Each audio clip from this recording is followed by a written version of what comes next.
Hey, Miles. So, I was actually just curious as to how many letters soups get. Oh, that and you like to talk about poop. So, I'm gonna share quite possibly the most awk experience ever. It was an ordinary day. I came back from the fields from a good soccer game.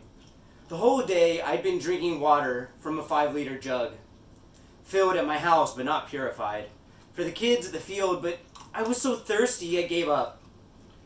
By the time I got home, it had been 2 hours, and I had an intense pressure in my stomach.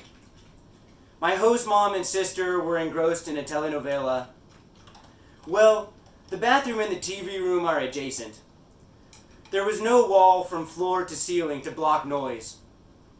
Basically, every drop, every splash, every minuscule movement of my bowels would be the most audible to my host mom and sister on the other side of the wall. The telenovela was nowhere near over. I was going to tear my anus if I waited longer. So I sat down and I let the dam break. There was no diarrhea. Thank God I have yet to have it. Instead, because I was running all day, my ass was super sweaty. And we all know what happens when one farts and the leak is wet. Not silent and deadly by any means, just deadly. At first, I tried dissipating it slowly, but that only prolonged the symphony, so I went out with a bang. Every utterance of my anus was echoed in this bathroom, amplified for the captivated audience of Sin Senos No Hay Paraíso. Up till then, my bowels had talked the talk. It was now time to walk. Stool after stool crashed into the shallow pool, not with the grace and small ripple of an Olympic diver, but with the tidal wave of a fat kid on a high dive. And it wasn't just one fat kid. It's like a school bus dumped, no pun intended, its contents into Lake Nicaragua. Finally, last passed, and the driving force, a Lesage pocket of air, gas, erupted in a climactic finale.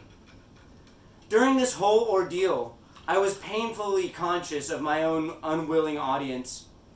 In all honesty, the awk was worse than the bowel problem. While I washed my hands, I watched my mom turn the volume down from 60 to 25. In all my wildest dreams, I could not imagine a bowel movement that caused more psychological damage than physical pain. I was just curious, in your various gastrointestinal safaris, how do you come to deal with this? I now relieve myself only during the early morn, hot siesta, or dark of night. Had the dam wall reached the ceiling, not left a gap, I would be so much more secure. The ceramic should be a comfort, a firm sofa upon which one could honestly fill out their weekly self-assessment.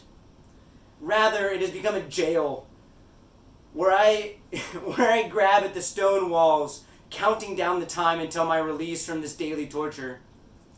In the past, the relief was inspiration for essays, a place of thinking and epiphanies. How quickly the Nicaraguan bathroom has changed such a hallowed institution.